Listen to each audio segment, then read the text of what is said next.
Você ligou a Netflix, tá sem saber o que assistir, você só fica pulando de um filme pro outro e tá completamente perdido. Eu vim aqui dar 5 dicas de filmes que eu adoro e que eu acho que você também pode curtir. Eu separei aqui vários tipos de filmes de vários gêneros. Então tem terror, tem suspense, tem ficção científica, tem um pouquinho de ação. Enfim, são 5 títulos que podem salvar a sua noite de entretenimento. Mas antes da gente continuar, caso você não me conheça, muito prazer, meu nome é Vitor Vieira. Eu fiquei essa semana sem postar nenhum vídeo, mas eu prometo que agora eu vou retomar as minhas atividades, vou retomar o ritmo, porque foi uma semana bem complicada no meu emprego remunerado, né? No que paga as minhas contas. Então, infelizmente, eu ainda preciso me dedicar mais lá do que aqui. E sempre que acontecem essas grandes mudanças, minha chefe acabou tirando férias, eu tive que render lá no trabalho e acabei acumulando as duas funções. Eu não consegui de jeito nenhum ter energia para continuar no canal, não consegui nem ver filmes, mas essa semana já retomei a minha assistida. Só ontem eu já assisti uns 2, e caso você não queira perder as análises desses filmes que eu estou assistindo, não deixe de se inscrever, porque eu quero postar pelo menos mais 2 vídeos até o final dessa semana aqui, combinado? Então vamos lá. O primeiro filme é um filme que eu adoro, mas que já tá saindo na Netflix no final desse mês, que é o Garota Exemplar. Ele é um filme de suspense, tem um pouco de mistério ali, e ele tem uma grande reviravolta que me deixou de boca aberta e deixa de boca aberta muita gente também que começa a assisti-lo. E qual é a história dele? Aqui a gente acompanha um casal que aparentemente é muito feliz, eles têm uma vida bastante confortável financeiramente, eles são até famosos porque a mulher, né, desse casal, ela é uma subcelebridade.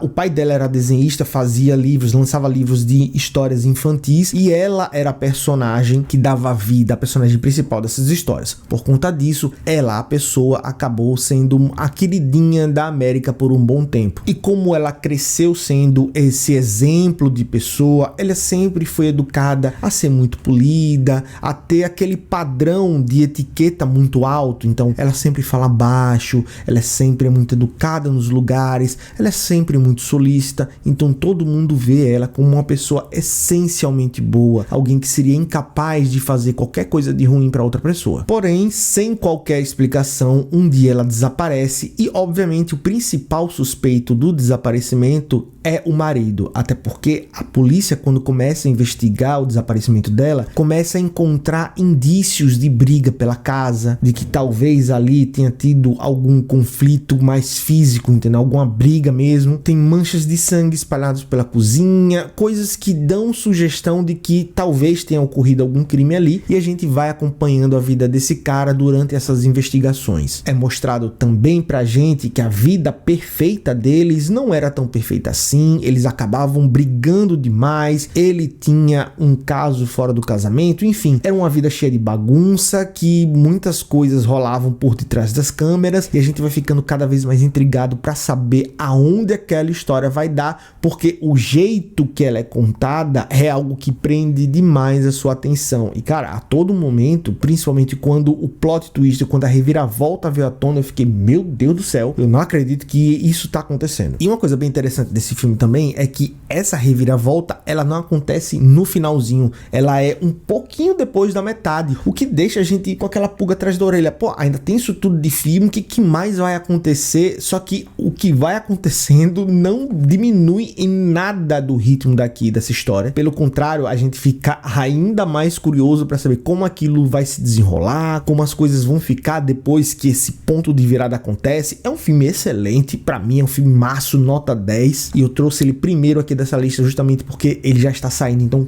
corra, bota ele primeiro em prioridade na sua lista para poder assistir. O segundo filme, ele tem um pouco de ação, um pouco de horror, um pouco de ficção, mas para resumir, ele é um filme de monstro. E eu sei, isso pode afastar muita gente, e talvez você seja uma dessas pessoas que só de ouvir que é um filme de monstro, você queira pular logo pro próximo, mas aguenta aí, porque ele é um filme diferente, ele não foca na destruição, ele é um filme de monstro, mas ele não foca no monstro, ele foca nas pessoas, e talvez seja por isso que ele seja meu filme preferido desse gênero, vamos colocar em aspas, porque aqui a gente acompanha um cara que ele era um guerreiro guerreiro kamikaze, né? Ele era um soldado kamikaze que acabou fugindo da guerra, do conflito. E para o Japão, principalmente naquela época, você ser um kamikaze e correr do conflito, você é tido como uma pessoa de muita desonra. Porque dar a vida é mais ou menos o mesmo pensamento daqueles homens bombas, né? Que você vai e faz como se fosse uma missão quase que divina pela sua nação, pelo seu país, pelo seu ideal. Então, ele é um cara que acabou fugindo por medo. E ele enfrenta toda a sociedade, o pessoal que conhece ele, que tá ao redor dele, depois que ele volta, fica meio que entortando o nariz, sabe? Não dá muita atenção pra ele, trata ele com certo desprezo. E quando ele tá voltando, a Segunda Guerra já acabou, nesse ponto da história, o país tá completamente destruído. A gente sabe o que aconteceu, né? Se você gosta um pouco minimamente de história, sabe, depois das 2 bombas que os Estados Unidos soltaram, o terror nuclear tomou conta do Japão como um todo. Então as pessoas estavam completamente quebradas financeiramente, quebradas emocionalmente, o país estava sem emprego, estava todo mundo dizimado. E como se não bastasse, no meio de todo esse caos social, eis que aparece um monstro destruindo tudo que restava do Japão. A partir disso, a sociedade como um todo, além de ter que se preocupar com se reerguer de toda aquela tragédia que a guerra trouxe, também tem que se preocupar com esse mal natural, com essa devastação que o Godzilla representa. Então, o que eu gosto desse filme é que a gente o tempo todo tá acompanhando esse personagem principal e outros 2 personagens que aparecem na vida dele, que vão fazer parte do cotidiano dele tentando refazer a vida dele procurando por comida inicialmente, depois procurando por um emprego. Então a gente vai acompanhando esses personagens batalhando muito duro para poder reconstruir aquilo que eles um dia tiveram. A gente sabe que nunca vai ser igual ao que um dia foi, mas para tentar ter minimamente a dignidade que eles um dia tiveram. E quando o monstro ameaça aparecer, a gente acaba temendo por aqueles personagens que estão se esforçando tanto, que estão lutando tanto para sair da desgraça que acabou sendo imposta pelos horrores da guerra. Então é um filme que ele tem muito drama, ele tem muita carga emocional, mas ele não abre mão da ação. Sim, tem monstros gigantes destruindo tudo, sim, existem aqueles impactos de uma coisa megalodôntica, gigantesca, destruindo e pisoteando tudo, os seres humanos como se fossem moscas, mas ao contrário da maioria desses filmes, as cidades que esses monstros destroem não são prédios em maquetes, são locais onde pessoas vivem e tentam conviver com toda aquela destruição ao redor. Então isso dá um impacto todo diferente para esse tipo de filme, e por ele ser talvez o filme que aborda isso com maior maestria feito nas últimas décadas, eu diria que ainda é o meu filme de monstro favorito, e que talvez, se você se coloca no lugar de que não curte esse tipo de filme, comece a mudar a sua opinião. Isso aconteceu, por exemplo, com minha esposa. Ela odeia, quando eu disse pra ela, vamos ao cinema, e eu disse que tinha comprado o ingresso do Godzilla Minus One, ela só faltou me matar, velho, porque ela odeia filme de monstro, ela odeia ficção científica como um todo, e ela saiu do cinema completamente surpresa, ela adorou o filme. O terceiro filme é terror, mas ele é um terror que ele me pegou, cara, de um jeito muito inesperado, porque eu me diverti demais vendo esse filme. Eu tô falando de Noites Brutais. Ele muda completamente da metade pro final. Ele vai sendo construído de uma forma, numa pegada, você jura que vai acontecer alguma coisa e de repente, pum, ele muda completamente. Aqui a gente acompanha a história de uma mulher que ela vai para uma entrevista de emprego em uma outra cidade e ela precisa, no meio desse caminho, parar para descansar porque tá muito tarde e a entrevista só vai ser no dia seguinte. Então ela aluga uma casa nesses modelos, né, de Airbnb. Só que quando ela chega nessa casa que ela alugou, para surpresa dela, tem um cara já lá dentro. Ela fica muito desconfiada, ela quer vazar dali, só que tá completamente escuro, ela não faz ideia de onde vai encontrar outro lugar para passar a noite, tá chovendo horrores, e depois de um primeiro contato muito desconfiado, ela decide ficar na casa pelo menos até a empresa que fez o erro, né, que alugou a casa 2 vezes, corrija de alguma forma. E cara, o desconforto que essa mulher sente nessa primeira parte do filme, né, daquele cara tá aplicando algum tipo de golpe, dele apresentar qualquer que seja ameaça, então você fica o tempo todo tenso com ela, você acompanha ela nessa incursão, né, de será que eu entro, será que eu não entro, o que que eu faço, será que eu fico no carro, será que eu ligo até a empresa resolver o problema, mas ao mesmo tempo para onde é que eu vou, aqui é um completo deserto. Então O filme pega você pela mão, engaja bastante, depois ele vai para um outro lado e ele vira um filme de terror mais clássico mesmo. Eu não vou falar muito mais coisa que isso, porque pode estragar sua experiência, mas esse filme acabou dividindo muitas opiniões, tá? Há quem goste muito dessa primeira parte e que se ele tivesse continuado a desenvolver a partir daí, teria gostado do filme, mas odiou essa segunda parte. Há quem tava achando ele meio chato, acabou não se ligando com o drama da personagem e na segunda parte acabou engajando mais, mas eu consegui me divertir muito com as duas partes. É um filme de terror, mas não é aquele terror que vai fazer você ficar 2, 3 dias sem dormir, não. Eu poderia dizer até que é um terror leve, digamos assim, mas eu acho que vale sim a indicação. É um filme divertido, se você tá afim de ficar um pouquinho ali tenso, mas não muito, e se você tá afim também de ver uma história que tem uma certa reviravolta que muda de uma hora para outra, talvez essa seja uma indicação muito boa para você. O quarto filme dessa lista é um filme de ação e é um filme que eu tenho que admitir, quando ele saiu, quando ele estreou, eu não tava esperando nada e saí sorrindo de orelha a orelha porque ele entregou absolutamente tudo. Eu tô falando de Top Gun Maverick, que filmaço de ação, velho. O primeiro Top Gun é legal, é interessante, mas nas cenas de ação dos caças, da perseguição de caças, é uma bagunça completa. Eu simplesmente não consigo gostar. A quem adore o filme, mas pra mim o filme perde muita força nesses momentos e é quando deveria ganhar mais força, mas pra mim é simplesmente um monte de aviãozinho pendurado numa agulha, entendeu? E passando sem sentido nenhum. Só que o que esse filme não conseguiu fazer em termos de ação com perseguição de caças, aqui em Top Gun Maverick, isso muda completamente. Eu sugiro, além de você assistir esse filme na Netflix, você procurar, cara, o making of desse filme. É uma coisa impressionante, velho, como o Tom Cruise ele se dedica a tentar realmente construir uma experiência diferenciada no cinema, como ele ama fazer o que ele faz. Então a gente diz assim,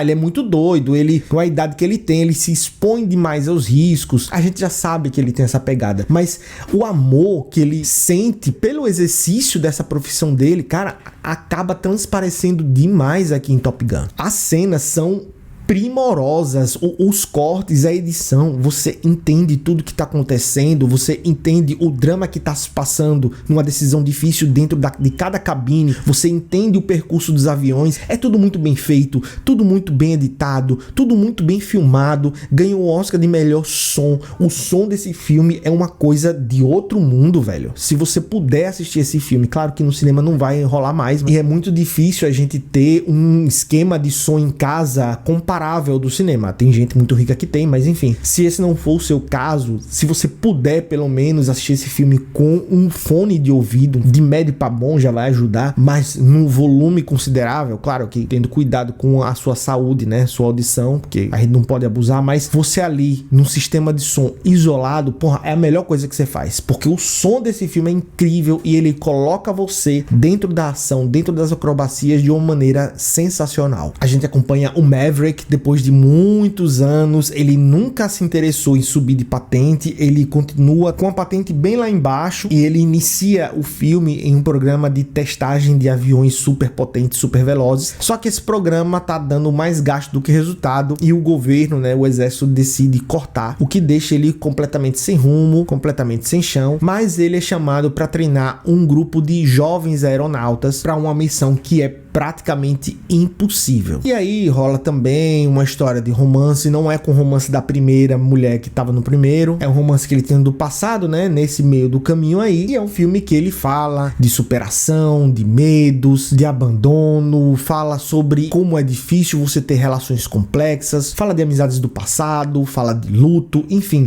ele trata de muitos assuntos de forma não tão profunda, mas de forma suficiente para servir a história. É um roteiro simples, direto ao ponto, mas que faz com que todas as cenas de ação, quando elas cheguem ao seu ápice, funcionem muito bem. Filmaço, vale demais a menção aqui nessa lista. Por último, eu vou trazer um dos meus gêneros de filmes favoritos, que é a ficção científica, e para isso o que eu vou escolher é um filme chamado Ex Machina. Aqui a gente acompanha a história de um cara que ele trabalha numa Big Tech, numa empresa de tecnologia que lida talvez com inteligência artificial. Não entra em muitos detalhes do que aquela empresa realmente trabalha, mas é uma empresa que tem negócios em robótica, desenvolvimento de software, e rola nessa empresa um sorteio entre os funcionários, e o ganhador desse sorteio vai passar um final de semana com o CEO, com o dono dessa empresa, com o criador, com o fundador. E a galera toda fica muito empolgada, porque esse cara é tido como um dos maiores gênios da face da Terra, e você passar um final de semana com esse bicho, cara, é tipo você fazer um curso universitário em Harvard super intensivo. E o ganhador, obviamente, fica muito feliz, ele fica muito ansioso, e quando ele chega na casa desse maluco,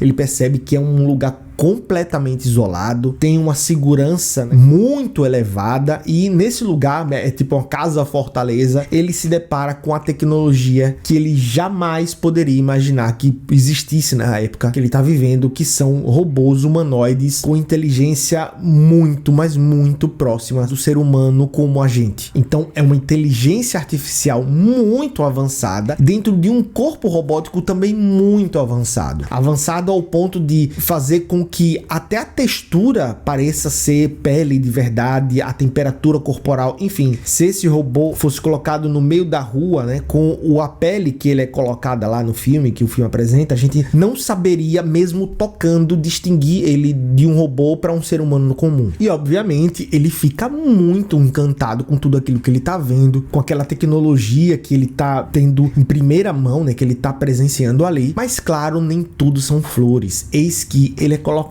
convidado, na verdade, a fazer um teste, a conversar algumas horas do dia dele com uma última versão do protótipo que esse cara tá desenvolvendo, que o dono da empresa tá criando. E esse robô, depois de um segundo ou terceiro diálogo, começa a revelar coisas, digamos assim, um pouco obscuras sobre o dono da empresa. E a partir daí, meu amigo, é só ladeira abaixo. É um jogo mental excelente, é um filme bem minimalista, ele tem um ritmo um pouco menos acelerado, mas cara, o jeito que ele vai construindo os diálogos, que ele vai construindo a personalidade daquele robô, daquela inteligência artificial, e o jeito que o ser humano, o cara que ganhou o funcionário, vai se envolvendo, tendo aquele dilema: será que o que ela tá me falando é verdade? Será que eu devo realmente acreditar? Ela é só um robô ou isso é um jogo mental? Será que isso é um grande teste? Será que esse cara que eu tinha como ídolo, ele é um grandíssimo escroto? O que é que tá acontecendo? Quanto mais próximo do final esse filme vai chegando, a tensão vai aumentando a níveis cavalares, pô, é sensacional. E apesar de ser um filme lançado há alguns anos, ele tá mais atual que nunca, principalmente se você for uma daquelas pessoas que temem, que tem medo da velocidade que as inteligências artificiais estão evoluindo em nosso mundo de hoje em dia, em 2024. E alguns desses filmes eu fiz uma análise mais profunda. Do que tem análise aqui no canal, vou deixar os links todos na descrição. Se você curtiu essas indicações, deixe o seu like para ajudar no meu trabalho, comenta aí embaixo se você já assistiu algum desses filmes, o que você acha, deixa a sua opinião, vamos trocar essa ideia, é sempre muito bom a gente conversar sobre cinema. E eu também deixarei agora um outro vídeo caso você queira continuar comigo. E para fechar, eu espero que você tenha uma semana maravilhosa e tchau!